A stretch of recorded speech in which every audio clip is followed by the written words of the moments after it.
মায়েদের চরণে আমার অনুরোধ, যদি দাসকে নিজ পুত্র মনে করেন, একটা আমার কথা রাখবেন, নিজের সন্তানদেরকে যা দিচ্ছেন স্কুলে পাঠান, খাবার পাঠান, কিন্তু কৃপা করে তাদেরকে আমাদের ধর্মের জ্ঞান দিন।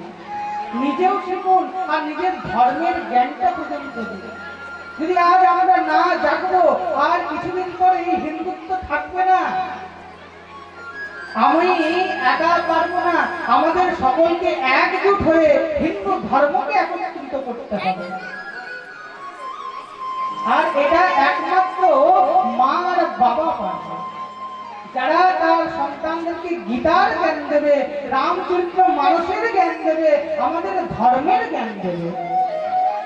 আর সংসারের মধ্যে যা সমালোচনা শুরু হয়ে গেছে ধর্মের প্রতি, সেই ধর্মের প্রতি সমালোচনা শুনে শুনে হিন্দু ধর্মের যুবকরা চিন্তা করছে যে এই হিন্দু ধর্ম কোনো ধর্মই নয়। এটা কাদের জন্য? আমাদের ভুলের জন্য, যে আমরা ছোট থেকে নিজেদের সন্তানদেরকে কোনো শিক্ষা দিই। যদি ভরতের মতন পুত্র চাও, যদি রামের মতন পুত্র চাও, যদি ধ্রুবের মতন পুত্র চাও, নিজের ছেলেকে ধর্মের জ্ঞান দান করো। দেখুন কেমন মা সুরুচি তাকে এত কিছু বললো, কিন্তু মায়ের মধ্যে একটু রাগ হলো না। মা তার পুত্রকে বললো, যা তুই তপস্যা। এই তপস্যা কিভাবে হবে? এই তপস্যা আমিও তো জানি না রে, কিন্তু এতটুকু জানি যে জঙ্গলের মধ্যে তপস্যা হয়। আর জঙ্গলের মধ্যে বেড়াতে বেড়াতে যদি সাধুগুরু বৈষ্ণবের দর্শন হয়, তবে সেই সাধুই তোকে বলে দিতে পারে কিভাবে তপস্যা করতে হয়। যা তুই জঙ্গলের মধ্যে যা। মহারাজ ভাবুন, সেই 5 বছরের ছোট্ট ধ্রুবকে জঙ্গলে পাঠিয়ে দিয়েছে। মহারাজ জঙ্গলের মধ্যে ঘুরতে ঘুরতে ঘুরতে ঘুরতে নারদ মুনির সঙ্গে দেখা হয়েছে। যখনই নারায়ণ শক্তি উচ্চস্বরে নারদ মুনি আসছেন, তখনই শ্রী ধ্রুবজি মহারাজ লক্ষ্য করছে কোনো সাধু আছে। মহারাজ তাকে দেখে সঙ্গে সঙ্গে চরণে আলিঙ্গন করলেন।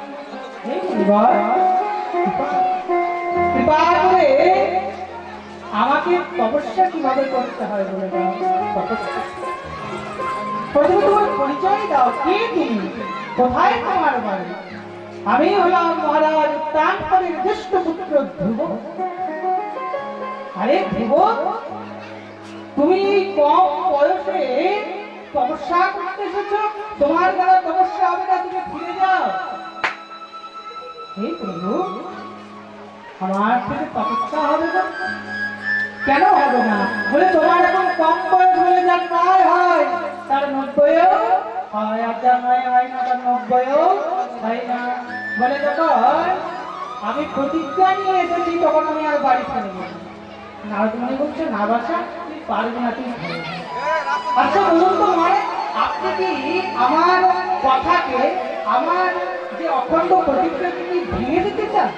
আমাদের বারবার পাঠাচ্ছেন। আপনি কি আসল সাধু কি নকল সাধু? নারদ মুনি তো রেগে উঠলেন, আরে দুদিনকার ছেলে আমাকে নকল সাধু বলে লজ্জা করে না?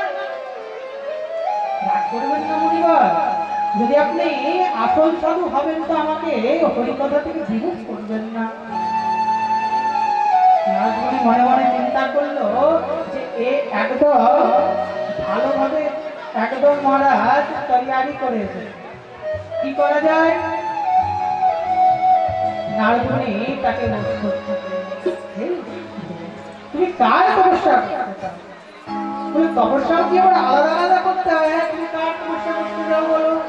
লক্ষ্মী, গণেশ, সরস্বতী। বলে আমি তার তপস্যা করতে চাই যে সবার থেকে শ্রেষ্ঠ। বলে একজনই আছে, কে?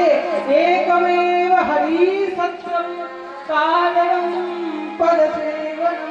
একমাত্র হরি ছাড়া এই সংসারে শ্রেষ্ঠ কেউ নেই।